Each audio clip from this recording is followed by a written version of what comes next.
इन्होंने मारा, खदेड़ दिया एलओसी के उस तरफ, बिलबिला गया था पाकिस्तान इनके मार से। ये पूछ रहे हैं कि मोदी जी को आपको इससे राजनीतिक फायदा मिला या नहीं है। ये बहुत बड़ा सवाल है दोस्तों। और ये वेद मलिक के बारे में आप जान लीजिए, आप अगर गूगल करिए, सर्च कीजिए, 1999 में ये सेना अध्यक्ष हुआ करते थे, वाजपेयी जी के कंधे से कंधे मिलाकर चल रहे थे। वाजपेयी जी ने इनको खुला छूट दिया था, मारिए पाकिस्तान को जितना मार सकते हैं, और इन्होंने मारा। अक्टूबरबाद में क्या किया था अमेरिका ने? उसामा बिन लादेन को मारने के लिए जो ऑपरेशन चलाया था वो क्या था? वो घर में घुसकर मारा था, उसने पूरी दुनिया के सामने मारा था। हमने वही काम किया। हमने जो बहावलपुर और लश्कर कैंप पे जो हमला किया वो क्या था? वो वही प्रक्रिया था जो अमेरिका ने किया उसामा बिन लादेन को मारने के लिए। तब तो पेट में दर्द के किसी का नहीं उठा था, लेकिन भारत ने जब वो किया तो सबके पेट में दर्द उठ गया। और पेट में दर्द उठा तो उठा, दवाई क्यों मोदी जी करने लगे उस दर्द को खत्म करने के लिए? दोस्तों, मैं तो मानता हूं कि इस देश में अगर इस पूरे प्रकरण में सबसे बड़ा कोई हीरो मेरे नजर में बना तो वो बने असदुद्दीन अवैसी। कांग्रेस उतना खुलकर नहीं गाली दे पा रहा था पाकिस्तान को। एक तरफ अमेरिका पाकिस्तान को लोन भी करवा रहा है, दूसरी तरफ भारत पर प्रेशर भी बना दिया कि अब युद्ध रोक दीजिए, भारत रोक भी दिया। तो हार पटल पे तो हम फेल ही होते चले गए दोस्तों। तो कल मैंने जो एक शाम में एक वीडियो किया था, मैं विश्लेषण तो नहीं कहूंगा, जिसमें मैंने नरेंद्र मोदी के सरकार के खिलाफ बोला। मैं बिल्कुल अभी भी कह रहा हूं कि मैंने सरकार के खिलाफ बोला, देश के खिलाफ नहीं बोला, देश के लिए बोला। देखिए, कई लोग भड़के उस वीडियो पर, लेकिन दोस्तों हमारे देश के जो पूर्व आर्मी चीफ रहे हैं, जिन्होंने कारगिल का युद्ध लड़ा, जिन्होंने चीन के खिलाफ लड़ा है, वो अब क्या कह रहे हैं? वो सवाल पूछ रहे हैं मोदी जी से कि मोदी जी क्या हासिल हुआ, कौन सा फतह आपने कर लिया। दो जनरल की हम बात करेंगे। एक तो ऐसे जनरल हैं जिन्होंने 1999 का जो कारगिल युद्ध हुआ था उस समय वो सेना अध्यक्ष थे, और कारगिल हमने फतह पाया था। कारगिल में हमने भारत का झंडा एलओसी पर गाड़ दिया था। जो चूहे हमारे यहाँ घुस आए थे उनको बिल से निकाल कर खदेड़ा था, डंडे से नहीं, गोली मार मार कर उनको खदेड़ा गया था। जिसका नेतृत्व कर रहे थे वेद मलिक साहब, एक्स आर्मी ऑफिसर नहीं, एक्स आर्मी चीफ। वो नरेंद्र मोदी ये सवाल पूछ रहे हैं कि साहब क्या हासिल हो गया आपको, कौन सी वीरता आपने दिखा दी, भारत का क्या आपने मान रख दिया विश्व पटल पर, दुनिया में क्या भारत का मान रह गया है। और दोस्तों, एक और आर्मी चीफ हैं मनोज नरवणे, ये भी पूछ रहे हैं कि इसको तो राजनीति से आप अलग रख सकते थे, इसमें राजनीति क्यों लाया गया, क्यों आपने अमेरिका की बात मान ली। दोनों के हम ट्वीट आपको बताएंगे। लेकिन दोस्तों, फिर वही सवाल है कि शाम के 5 बजे सीज फायर पर सहमति जताई जाती है कि 12 मई को फिर बैठक होगी, मतलब कल फिर बैठक होनी थी। और ठीक 2 घंटे 50 मिनट के बाद, यानी 7:50 पर कश्मीर में, श्रीनगर में गोले दागे जाने लगे, ड्रोन से हमला हुआ। अब तो प्रमाण मिल रहा है ना कि पाकिस्तान मार रहा है। चीन ने भी खुला समर्थन कर दिया, चीन के गृह मंत्री ने खुले तौर से कह दिया, पाकिस्तान इस बात पे दावा कर रहा है। वहां शहबाज जो है शरीफ, वो ऐलान कर रहा है कि हम युद्ध जीत गए।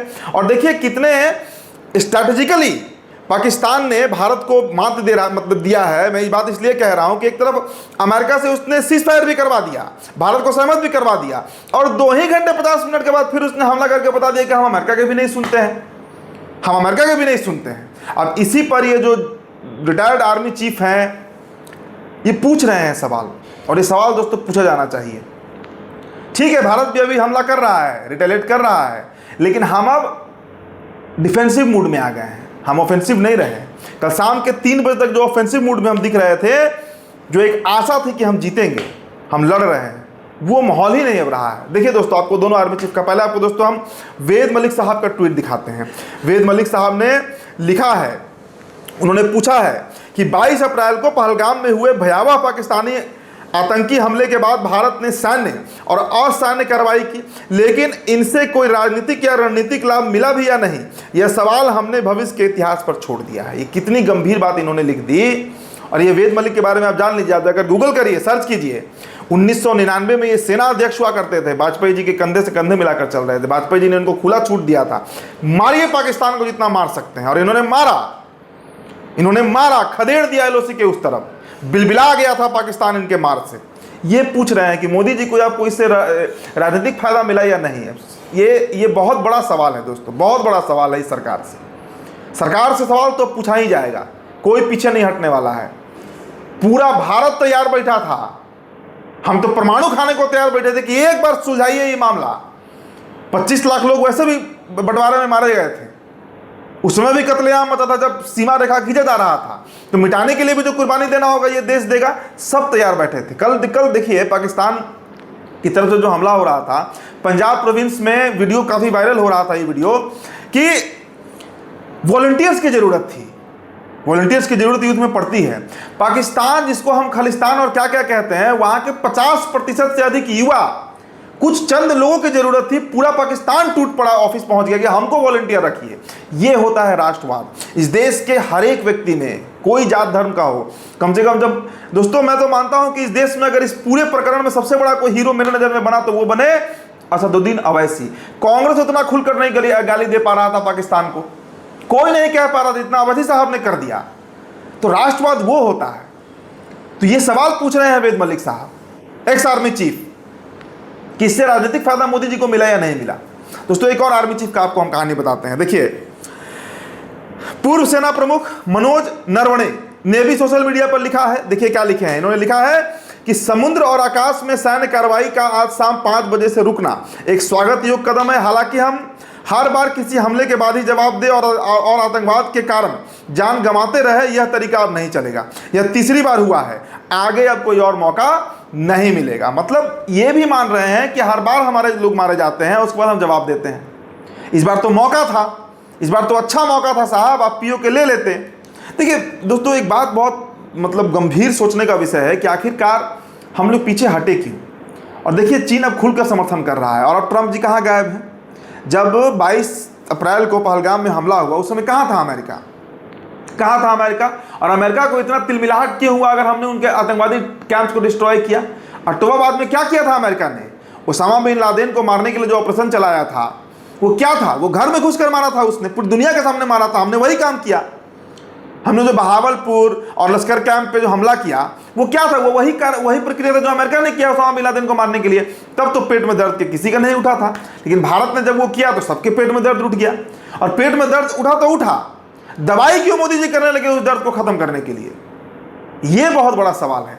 तो और आपको बताएं, मनोज नरवणे के बारे में बता दें कि ये 2019 से 2022 तक जो चीन के खिलाफ कार्रवाई भारत कर रहा था, उसमें सेना अध्यक्ष थे। ये दोनों एक्स आर्मी चीफ ये सवाल पूछ रहे हैं। और कारगिल युद्ध तो जिसने फतह किया, वेद मलिक साहब, ये तो बहुत गंभीर सवाल पूछ रहे हैं।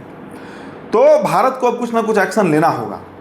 देखिए, पाकिस्तान भिखमंगा मुल्क है।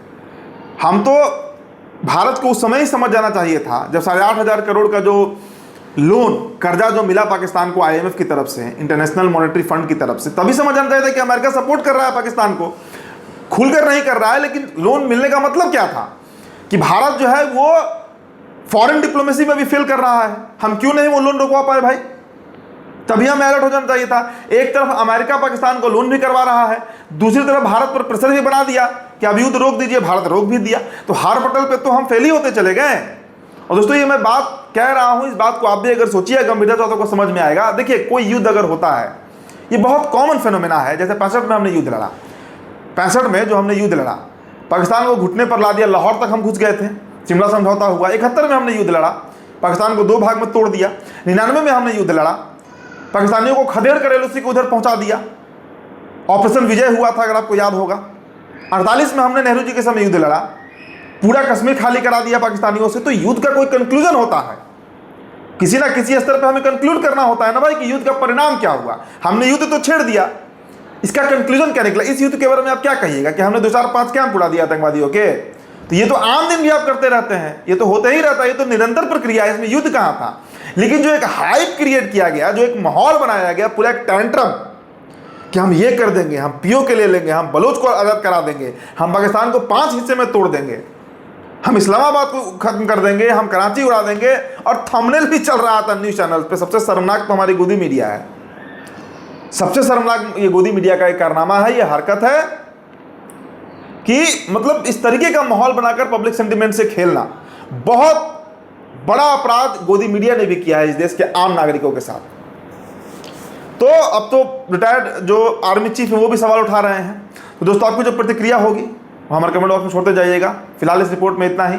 मेरा नाम उदीप्त आर्यन है, द बिहार टॉपर वीडियो आप देख रहे थे। बहुत बहुत शुक्रिया।